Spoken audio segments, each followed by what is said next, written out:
दोस्तों, किसी भी इंसान के जीवन में ऐसा कभी नहीं होता है कि वो बिना किसी संघर्ष के किसी भी चीज़ को या किसी मंजिल को पा लें।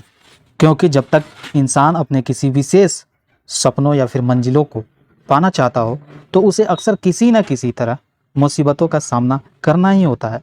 जीवन में संघर्ष तो सभी इंसान के लिए होता है, फिर चाहे वो कोई स्टूडेंट हो या फिर कोई बिजनेसमैन हो या फिर कोई नौकरी करने वाला हो। संघर्ष को झेल कर ही वह सफलता की ऊंचाइयों को छू पाते हैं। इसलिए हमें कभी भी अपने जीवन में आने वाली किसी भी चुनौतियों के लिए हमेशा तैयार रहना चाहिए।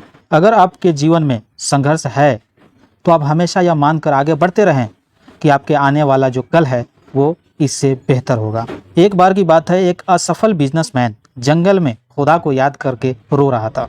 वह बार बार खुदा को याद करता और अपनी असफलताओं का कारण पूछता कि मैं असफल क्यों हुआ हूँ। तभी उस जंगल में एक किसान अपनी लकड़ियों को काटकर उस रास्ते से जा रहे थे।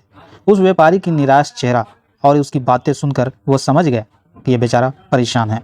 किसान ने उस व्यापारी को पास बुलाया और बताया कि मैंने इस जंगल में घास और बांस दोनों के बीज बोए थे। उन दोनों के बीज को बहुत मेहनत से देखभाल की।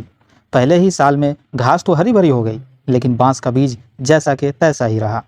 लेकिन फिर भी मैंने अगले साल फिर बांस के बीज बोए और उसको भी खूब देखभाल किया, लेकिन फिर भी उसका हाल बुरा ही रहा, यानी जैसा कि तैसा ही रहा। उस बांस के बीज में कोई वृद्धि नहीं हुई। लेकिन मैंने हिम्मत नहीं हारी। तीसरे साल मैं फिर बांस का बीज बोया और उसे देखभाल किया, लेकिन कुछ नहीं हुआ। चौथे साल भी ऐसा ही हुआ। पांचवें साल में मेरी मेहनत रंग लाई और बांस का एक छोटा सा पौधा उग गया, लेकिन बहुत छोटा था, कमजोर सा। फिर भी मैंने हिम्मत नहीं हारी। 6 महीने में वो पौधा 100 फीट लंबा बांस बन गया।